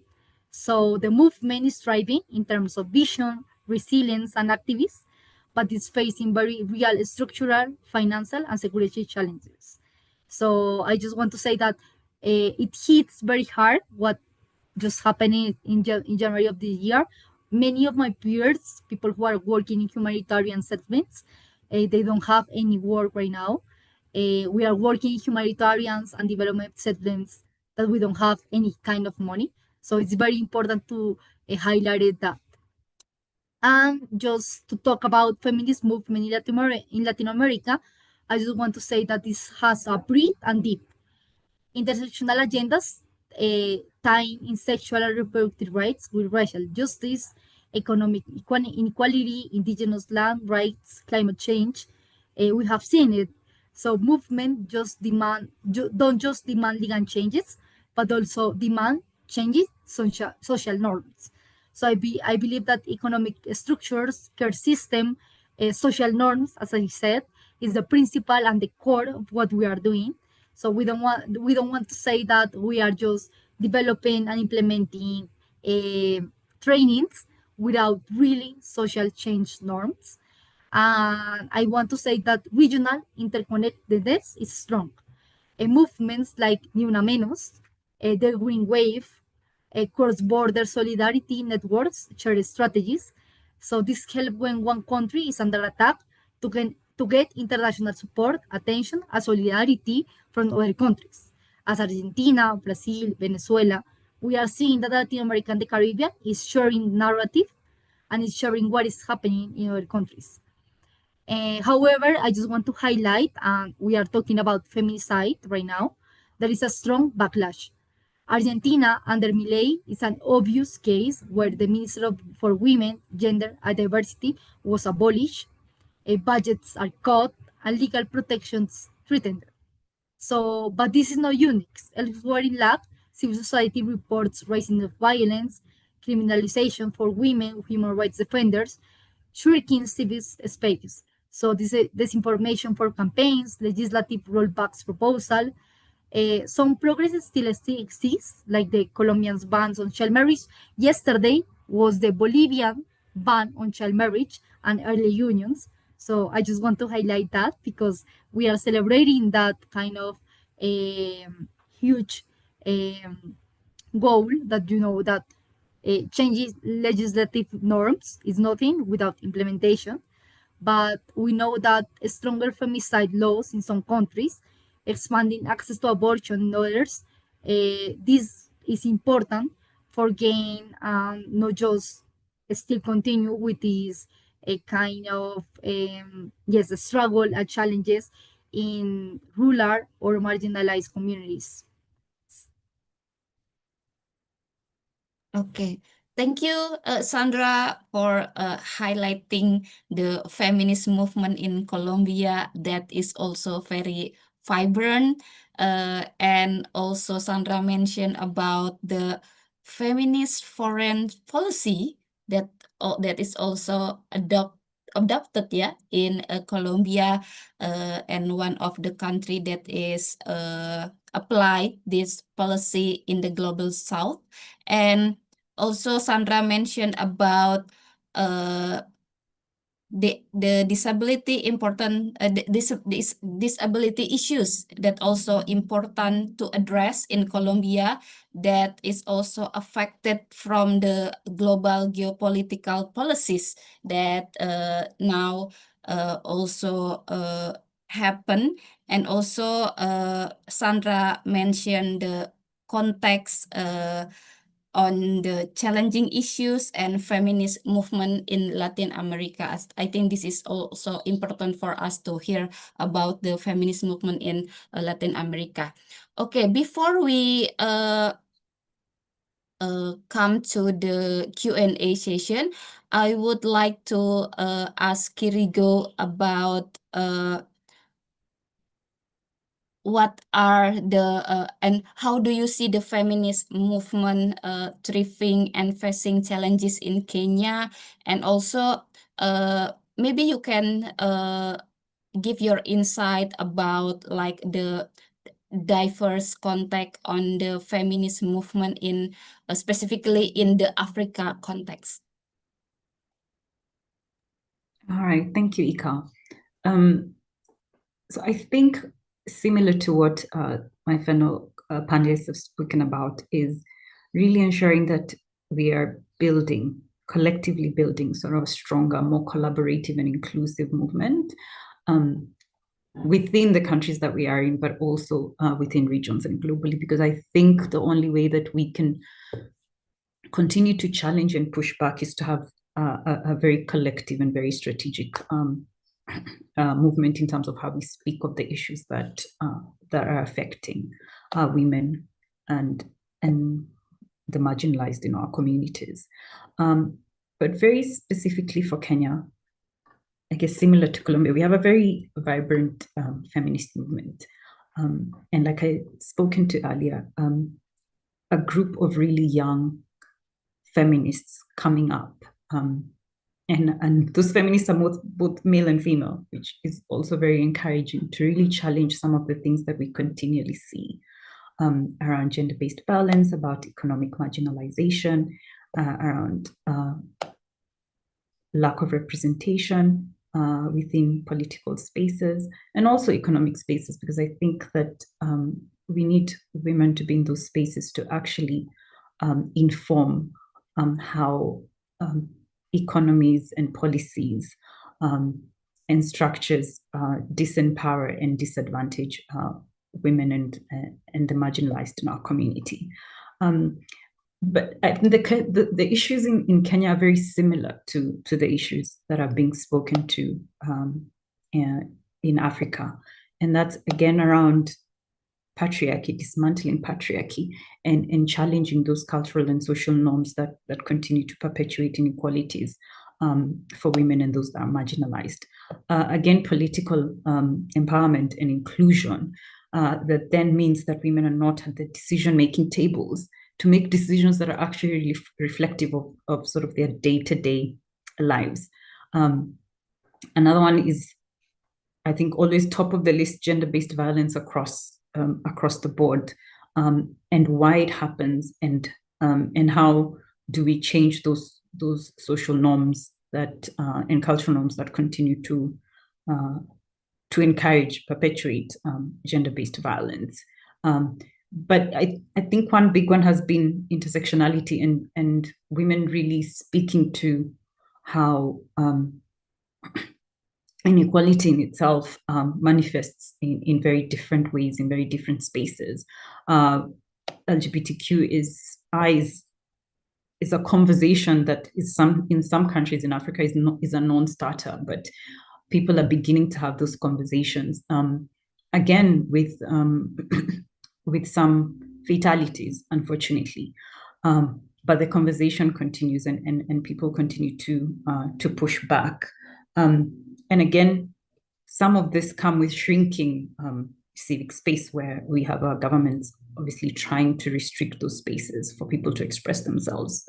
We've seen a lot of crackdown on freedom of speech, freedom of expression, picketing, protesting, whichever word you want to use for it, so that people are not out there really speaking and challenging and seeking accountability from our leaders. Environment is a huge conversation, especially from a continent where there's a lot of extractive mining, where there's a lot of agriculture happening. And a lot of this is from multinationals. And so that conversation on how you ensure that the development, which is obviously critically needed, is not looked at through a lens of just profit making, but ensuring that the people that are in these communities are also benefiting, but are also being protected, because you extract everything and sort of leave empty ground, then you leave a community that's very vulnerable, and the most vulnerable will be the women and those, for example, that live with a disability, who then have to navigate this new space, this new climate, and women will obviously bear the brunt of it because they have the caretaking role, which is also another big conversation around. Women are doing a lot, and it's unpaid. For example, they will be the ones that pretty much till the land, farm the land for a lot of the rural areas, but they don't own the land. They don't own the rights to the land. They do not have a say in how whatever they produce is used, sold. And that's some of the inequality, but also thinking about not just equality, but equity. And we think about the intersectionality conversation in ensuring that everyone's not equal in any space, but we need to make sure that people are actually met at the point of their needs. So you're looking at more equity rather than just the blanket equality. And again, this has obviously been frustrated by funding. I think this is a conversation across the globe in terms of how we now have to fight much harder to get sort of what we were calling, maybe, like, for example, in Kenya, affirmative action. So we had certain pots of money from government that were really meant to go down to women and marginalized, disadvantaged groups to empower them, be it economically, be it politically. But those pots of money have obviously shrunk, partly because of US aid, but also partly because I think Kenya is one of the highest corrupt countries globally. And I guess a similar story to most of us on this call. And that's now part of the activism around seeking accountability to ensure that resources that you are overtaxing us for are actually going back to where they need to be. So those are just some of the few emerging issues or other issues that are very similar within Africa and within Kenya around women's rights and feminism and what people are seeking to change. Thank you, Kirigo, for addressing the important view on the what the feminist movement should keep thriving and fighting in this current situation. Okay, before answering the question that already there in the Q&A box, we will have the photo, right, Mbak Ira or Mas Farid? Yeah, photo Okay. session. Okay. Okay, maybe okay. Mas Farid will it for the picture. Yeah, all right, everybody who are willing to turn your camera on, please do so. we're going to check your pictures or Your screen camera share. still off, Farid. Oh, Your my camera is camera. still Oh, off. sorry. All right, so everybody's ready. We have like twice, yeah. 1, 2, 3. Okay, one more. 1, 2, 3.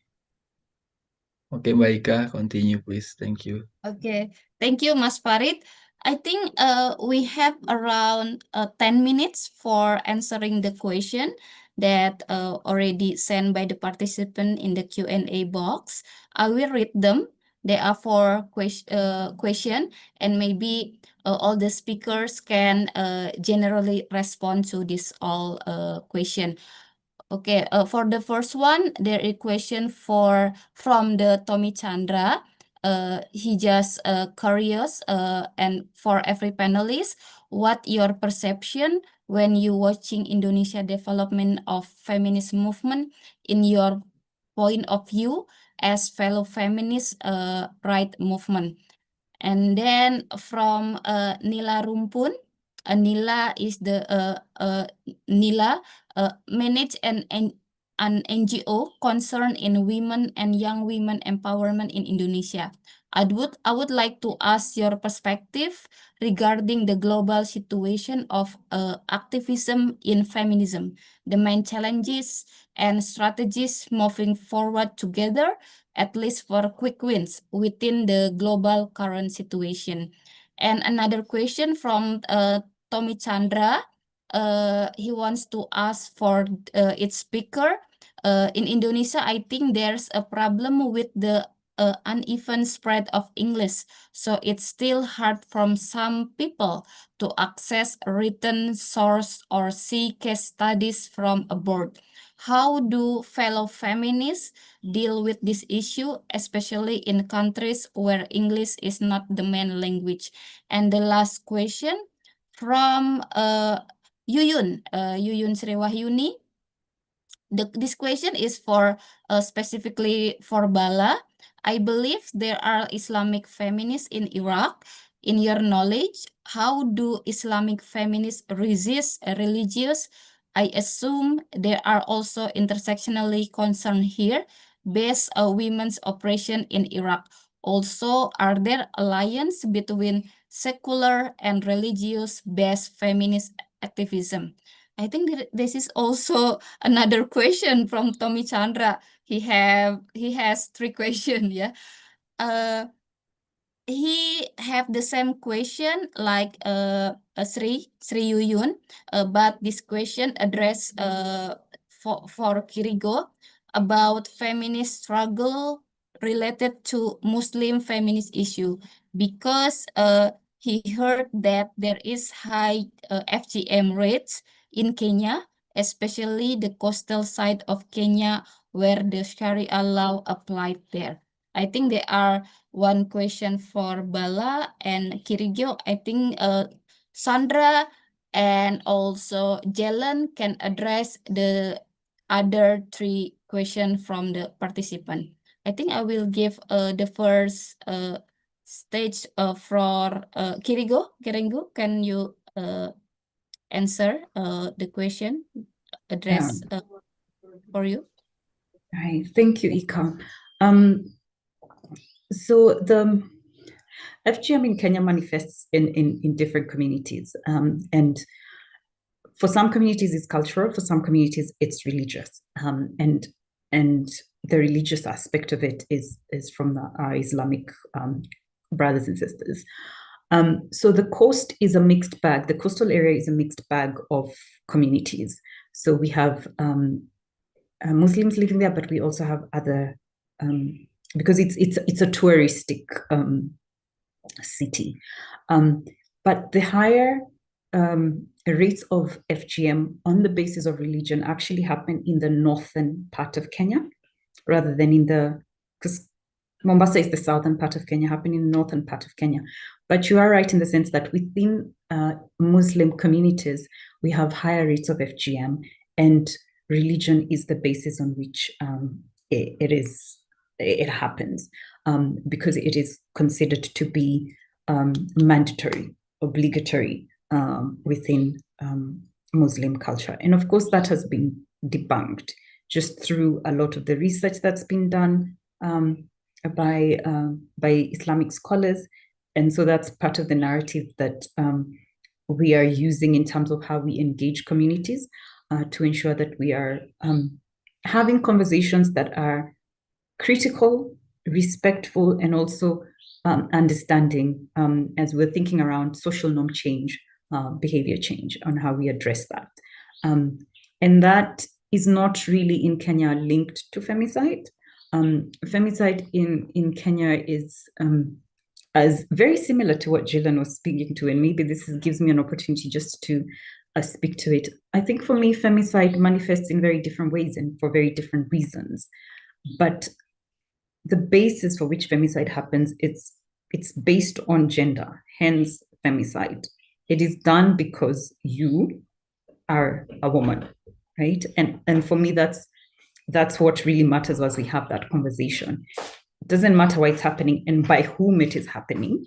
Yes, we need to understand the root causes of why it's happening and how it's manifesting in different countries. But really, the pinpoint is it's happening because you're a woman, you're a girl. And therefore, there's this feeling that, it's quote unquote acceptable. But I hope that answers your question, Tommy. Thank you very much. Thank you, Kirigo, for responding to the question. Bella, can you answer for the question addressed to you? Yeah, thank you so much, Tommy, for your question. So you were asking that there is an Islamic feminism in Iraq. Yes, I would say that the majority of the feminism in Iraq, they are Muslim, because actually 90% of the people here, they are Muslim. And also the people here, like let's say the feminism, we are claiming, we are asking for the women's rights. And so in Iraq, I would say even not just those that they are Islamic feminism, but also the scholar feminism, they are using Islamic values to argue for women's rights and the other things, because showing that the equality and justice is a part of the religion. So it's easier, or this approach is somehow easier and helps us to reach more people, especially for the conservative society. But I would say yes, we are still facing many challenges, because as a Muslim, feminism and also as a scholar, we do have this kind of alliance, we have this kind of cooperation between us, because at the end of the day, we both share the same goal, which is ending gender-based violence in Iraq and also increasing women's participation in politics. But I will tell you that majority of the feminist people in Iraq, they are Islamic feminism, because they do use the same approach that is written in our holy book Quran, that the justice is a part of the book. And I hope, Tommy, that I answered your question. I have tried to be as short as I can, just to give the others the chance to answer the questions. Yeah. Okay, thank you, Bala, for your answer. Sandra, Thank you, are you Ika. still Well, here? Yeah, yes. Sandra, Well, can there you are yeah, yes, yes. can you There are respond many to questions.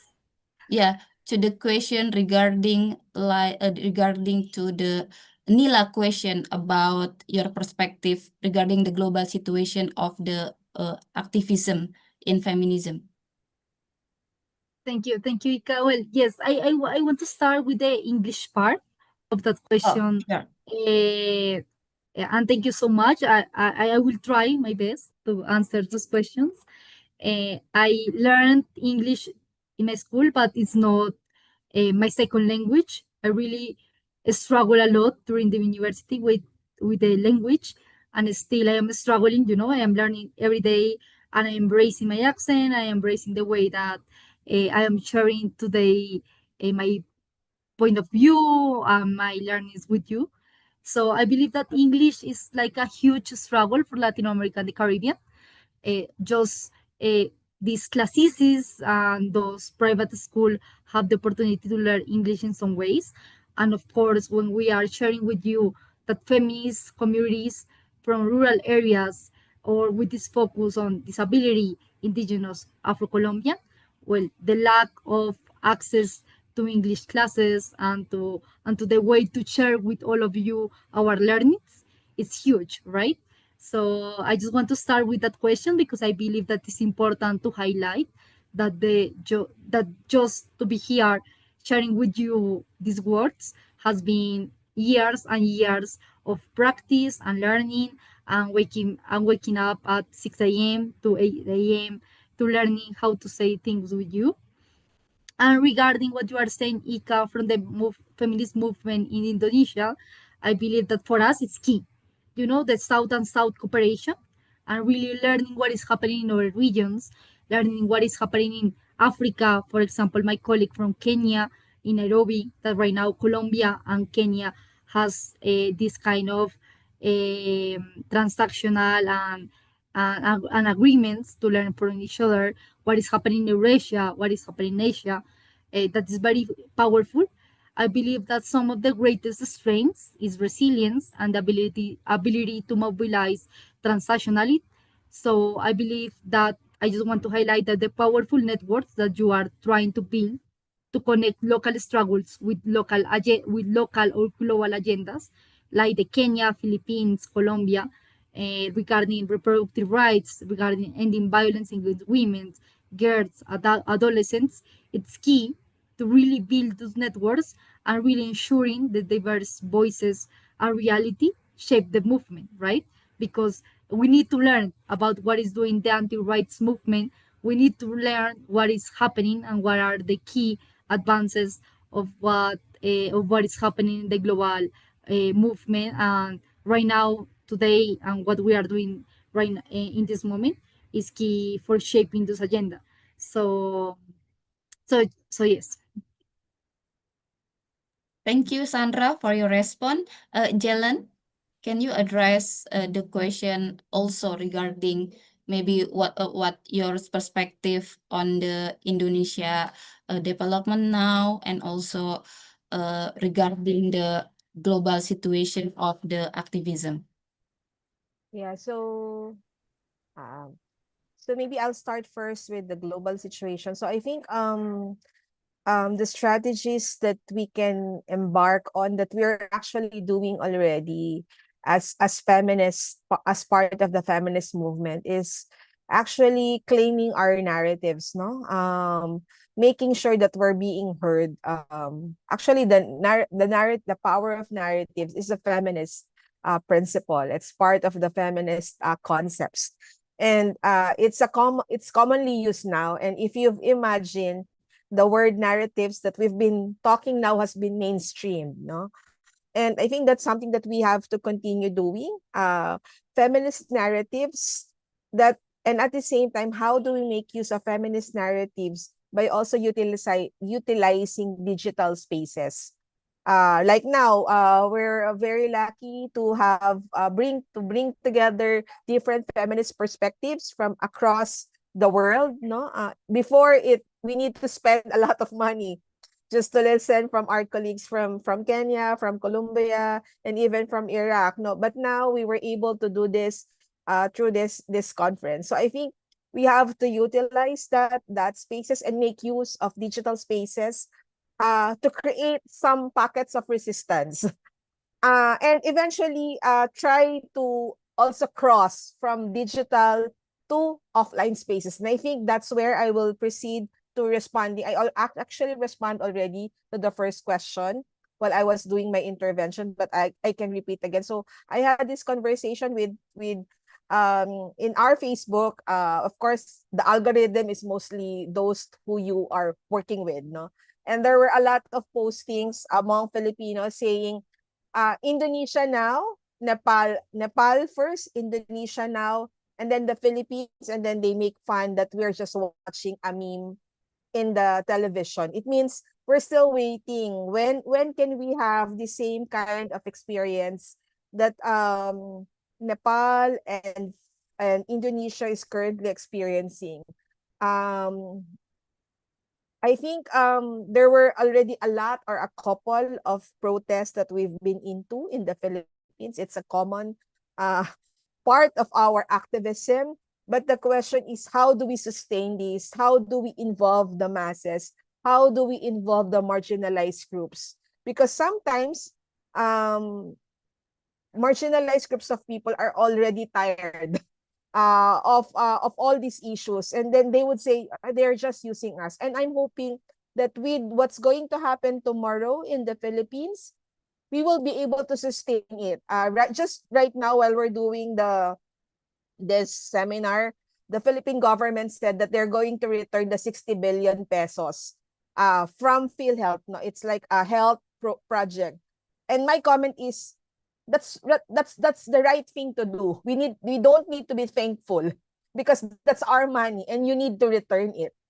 And maybe that's a product of, and the reason why they are returning, it's because that's a product of continuous activism work of the Filipino people to really demand accountability from the government against corruption and oligarchic families. So maybe I'll stop with that, and thank you, Ika. Yeah, thank you, Jelen, for answering the question and share the strong message on how among feminists can exchange the learning, yeah, and also sharing the burdens that we face right now. Okay, so due to the limited of time, we will end our session here. So thank you so much for all the speakers. Let's give the applause and love reaction to all the speakers. Thank you very much.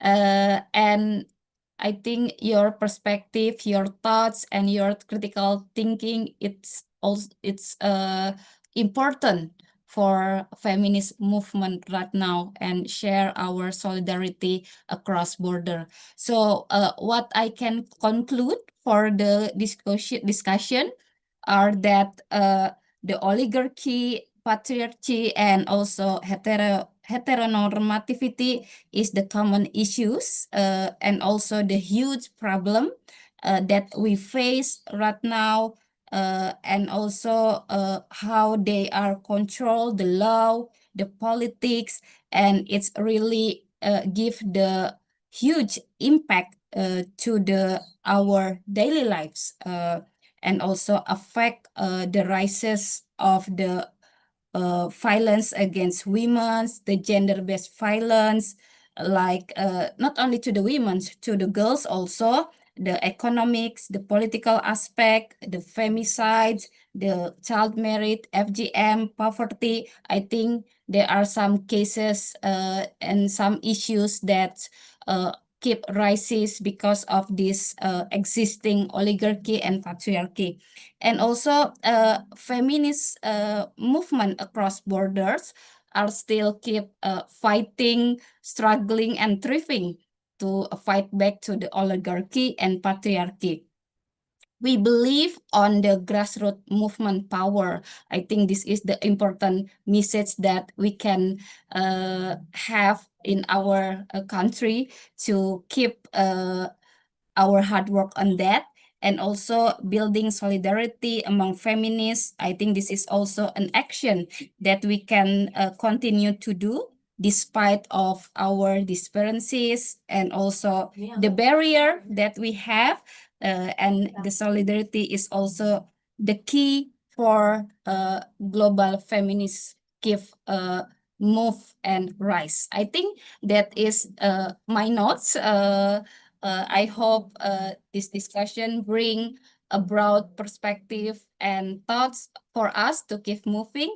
And once again, thank you for all the panelists, for all speakers, and also the participants for your energy to keep thrive until the end session. Thank you, and I will give back this forum to Mas Farid. All right, thank you so much. Let's applause for all of us.